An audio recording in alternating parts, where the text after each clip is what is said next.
Is there anybody that actually you can say that like kind of like taught you, like took your rawness and made you more of an artist, like gave you that more professional thing, or you kind of just evolved yourself? No, I ain't gonna say I evolved myself, but I think it's a collaborative of individuals just throughout my journey, meeting people and putting pieces together. You know what I'm saying? Like, okay, I like how you do this. I like how you do this. Or he showed me this. This person showed me this. You know, just experience, trial and error, different things. There was a lot of people. You know what I'm saying? One person that I can say that showed me like how to take a record to the next level Mhm. was well, it was two people I can say honestly. Um Detail.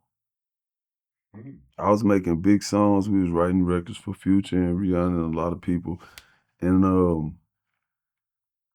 I made some big records. And I used to send them to him or go to the net because we was working at the same house. So I go give it to him and he'll add some shit on there and make it sound bigger. I'm like, damn, I didn't even hear that. You know what I'm saying? So that was a nostalgic moment or whatever. And Young Berg and Hit maker. Hitmaker. And he don't even necessarily be making the songs. It's a group of people in there that be making them, but the way he orchestrated, you know what I'm saying? I do that in my head all the time, but him, he made it into a position. And Yeah, I think that's dope. I learned some stuff for that too. that's what's up. And a lot of other people, so don't get in your Yeah. feelings if I didn't mention you because there was a lot of people, but for Let's sure. talk about, matter of fact, I want to talk about both those producers you named because it's, they're very, um, first of all, Detail has a very extreme case right now. Yeah. Um, we hope him the best. Uh, but the journey of Young Berg Yeah. is from Young Berg to Hitmaker, Yeah. and I'm not sure if many people know, like, and he's still Young Berg because he's doing all these tours because of like that old era, is bouncing back, so he can still make that money. But he completely changed his brand and became like a huge record producer. Like he got a lot of records on the album, got over 1 billion streams. Like, can you explain, like, to the people? I don't think a lot of people really familiar with who Hitmaker really is. You know what I'm saying? Yeah. Because when we came up, it was Young Berg, and he had his music and shit. But when he became Hitmaker, he really became a force in his music behind the scenes, Hmm. and it opened other doors for him because I believe he became like an executive at a label and some more shit. Hmm. But yeah, and he put together a team like Krishan over there. He used to work with A1. He got Krishan over there, Goldie over there. I think my boy Yogi Sauce over there. So I used to be working, I worked with him a couple times. So Yeah. he a genius with it. And also, Thug, I ain't gonna lie, man, because it's crazy because I just gotta be a real nigga because regardless of anybody opinions of anybody, I got my own experience with individuals, you know what I'm saying? I just gotta keep it a buck. He was one of the niggas that really put a key in my back. Like when I was coming up, I knew I was hard, but he never was shy to let me know, like, boy, you the GOAT, like, boy, you hard. Like, nigga. And Hmm. that kind of like made me like, yeah, it confirmed it for me. Young Thug. Yeah, Young Thug. You know, Have you talked to him since he got out? I haven't. But everybody be going through that shit. Now he I just, doesn't. Has he dropped any new music, or he just ain't I think dropped? he dropped a couple some. I think he dropped some. But he's been fairly quiet. Yeah. Uh-huh. So now explain. You was heavy in the Atlanta scene. You was initially going to be signed to Grand Hustle with Ti, right? A Hustle Gang. Yeah. When I was coming up, I was rocking with Young Jock first, and then my boy Neil. Shout out to Neil. Shout out Suge. He was tip head of security, and he started playing my music for Tip.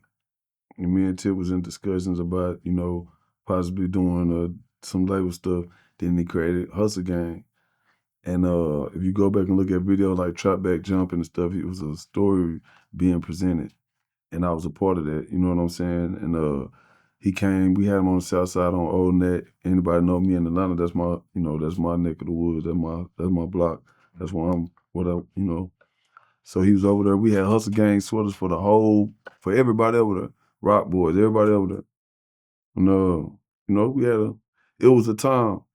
And circumstances happened. Shout out Tip, we made history in that moment. So kept going. Huh. Yeah. So how long did you stay in Atlanta? Man, I stayed in Atlanta for like 6, 7 years. 6, 7 years? Yeah. Now and then who was the main people that you used to like work with a lot? Well, I was always I was a studio rat. You know what I'm saying? I was what you call a rapping ass nigga. You know what I'm saying? I always been a street Facts. nigga. I always been a street nigga, so that was in me. That's never gonna not be me.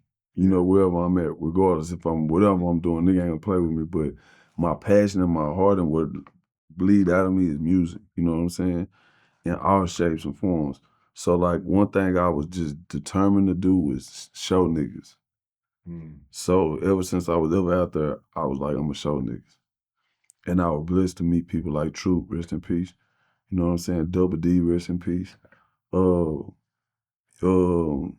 C. Burr, L.A., Burger. You know what I'm saying? Nietzsche. There's a lot of people over there that took part in me being able to do it to that capacity over there and become what I became over there. My brother Gutter, you know what I'm saying? For sure, yeah. Now is after you went from Texas, you went to Atlanta. Yeah. What was the next stop? Oh man, really Atlanta, bro. I just put my foot on their neck. Not Atlanta, but the game. As far as my hustle and my grind, I was just everywhere all the time. My songs were nonstop everywhere in that motherfucker. You know what I'm saying? They were showing hella love. It's like they seen the vision, they believed in me, and they fucked with me. And the music did what it was doing. I got my deal with RCA, and then another opportunity presented itself with the Love and Hip Hop shit. Now, how did the RCA deal come about? Um, I ran into Kevin Gates. He put me on tour with him. While I was on tour, a dude flew into Atlanta named Mark Pitts. He used to be Biggie Smalls' manager. He said he wanted to sign me as management. I told him to give me a deal. While I was on tour, he told me if I can come. I told him I was coming to New York. He set me up label meetings. Every label offered me a deal. Every label I visited, I sent the deal to my attorney. As soon as I left out, the attorney called and said, hey, they sent the offer, they sent the offer, they sent the offer. I signed the RCA because that's who Mark Pitts worked for. Now, did that end up being a good deal for you? Oh, no. I mean, it was good as far as it came with a machine, but I was also already signed to an independent label who became my production company / a furnishing company. Okay. And they kind of was like in charge of all this shit. And so I Got wasn't weird. as business savvy as I am today or as I should have been. You know what I'm saying? And circumstances happen where I got the shit end of the stick. And now that was in